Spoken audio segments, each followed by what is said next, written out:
सत्ययुग, त्यानंतर चालू झालेला त्रेतायुग. त्रेतायुग आहे 12,96,000 वर्षांचं. त्यानंतर आहे द्वापार युग.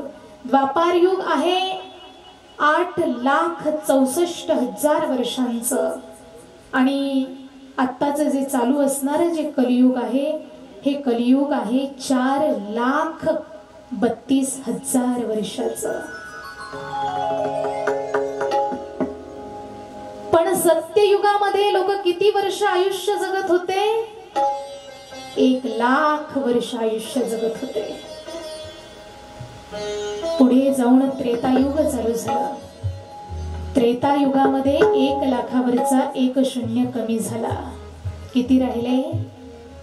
10,000 वर्षाचं आयुष्य. द्वापार युगामध्ये 10,000तलाही 1 शून्य गायब झाला. राहिलं किती? 1,000 वर्ष आयुष्य द्वापार युगामध्ये लोक जगत होती. द्वापार युग संपला आणि कलियुग चालू झालं. आणि कलियुगामध्ये 1,000 मधला 1 शून्य गायब झाला. राहिलं किती? 100 वर्ष आयुष्य. कलियुगामध्ये लोक 100 वर्ष आयुष्य जगत आहेत. पण शास्त्र संत कलियुगाचे सुद्धा 4 टप्पे पाडलेले आहेत बरं का.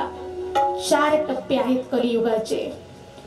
4,00,000 वर्षाचं जे 4,00,000 वर्षाचं जे काही कलियुग आहे, त्यामध्ये 1,00,000 वर्षामध्ये लोक 100 वर्ष आयुष्य जगतील.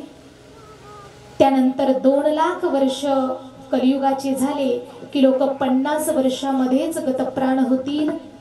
3,00,000 वर्षाच्या वेळेला कलियुगाला होतील, त्यावेळेला लोक 25 वर्ष आयुष्य जीवन जगतील. आणि 4थ्या टप्प्यामध्ये ज्या वेळेला कलियुगाचा शेवटचा क्षण येईल, त्यावेळेला लोक फक्त 12.5 निम्म्याने कमी झालेले बरं का, 12.5 वर्ष आयुष्य जगतील असं शास्त्र जगाला सांगत आहे. ज्या वेळेला कलियुगाचा नाश होईल, त्यावेळेला आयुर मर्यादा असेल फक्त आणि फक्त 12.5 वर्षाची. मग तुम्ही म्हणाल ताई, आत्ताच्या काळामध्ये तर 100 पर्यंतही लोक जगत नाहीये. त्याला कारण आहे, 100च्या खाली म्हणजे आता लगभग 60, 70, 80च्या आसपास लोक आलेले आहेत ना. कारण आता 1,00,000पेक्षा कमी झालेले आहेत ना काही दिवस आपल्या. कलियुगाचे जे 1,00,000 वर्षातले जे काही दिवस आहेत ते कमी झालेले आहेत. आता मात्र 50च्या दिशेने हा प्रवास चालू झालेला आहे. 100, नंतर 90, नंतर 80, आता 70-60 पर्यंतच आयुर्मर्यादा येऊन थांबलेली आहे. कारण 50 पर्यंत जाण्यासाठी वेळ लागणार नाहीये. हे मात्र शुक्र